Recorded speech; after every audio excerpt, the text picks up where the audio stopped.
salut les amis d'Ankema, comment allez-vous? Le souhait le plus cher est de nous assurer que vous allez bien. Comme nous vous apportons du nouveau, nous supposons qu'il y a aussi de nouveaux amis. Alors, à vous qui êtes nouveaux, nous souhaitons la bienvenue.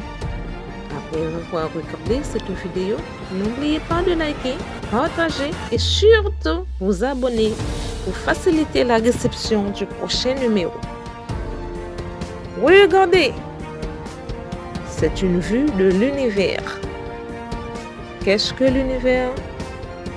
D'après Larousse, au sens cosmologique, l'univers est l'ensemble de tout ce qui existe et est régi par un certain nombre de lois.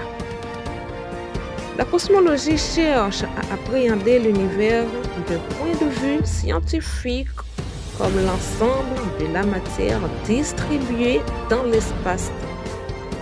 Pour sa part, elle vise à établir une théorie de la création de l'univers sur des bases philosophiques ou religieuses.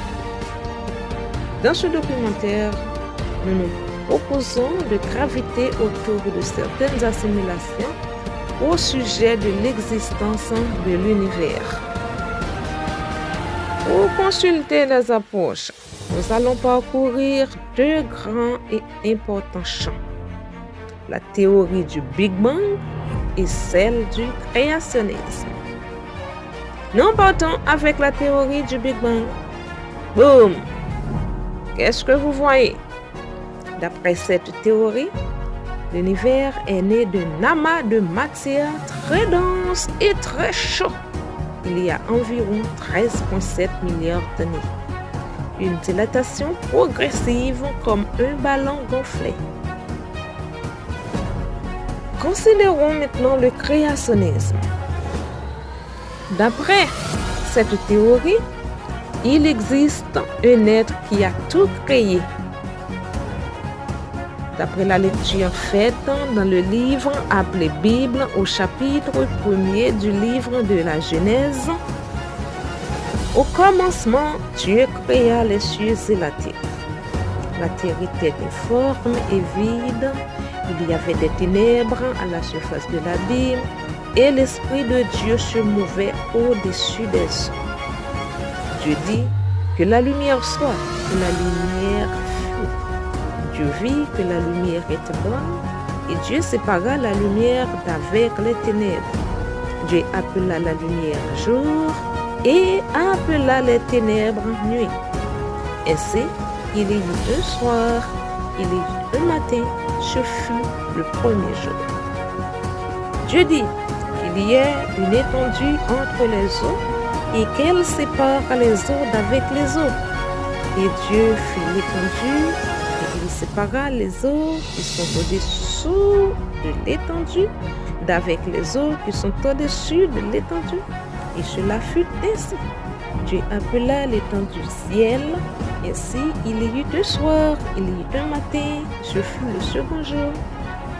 Dieu dit que les eaux qui sont au-dessous du ciel se rassemblent en un lieu et que le sec paraisse, et cela fut ainsi.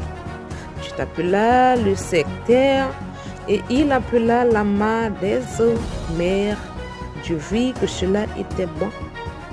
Puis Dieu dit que la terre produise de la verdure, de l'herbe, portant de la semence des arbres fruitiers, donnant du fruit selon leur espèce, et ayant en eux leur semence sur la terre. Et cela fut ainsi. La terre produisit de la verdure, de l'herbe, portant de la semence selon son espèce, et des arbres donnant du fruit, et ayant en eux leur semence selon leur espèce. Dieu vit que cela était bon. Ainsi, il y eut un soir, il y eut un matin. Ce fut le troisième jour. Ce n'est pas tout le récit de la création, c'est juste un extrait. À présent, produisons une petite analyse concernant certains phénomènes qui se produisent dans cet univers.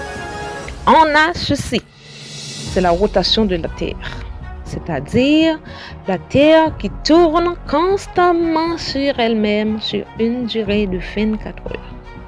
Cela se produit grâce à un axe de rotation qui passe par le pôle nord et le pôle sud en produisant le phénomène du jour et de la nuit. Deuxièmement, nous avons la révolution de la Terre.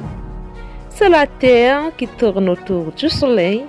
Ce mouvement suit une sorte de cercle étiré. Une ellipse, un tour complet du circuit, dure 365 jours, 5 heures, 48 minutes et 45 secondes. C'est l'année tropique ou l'année solaire.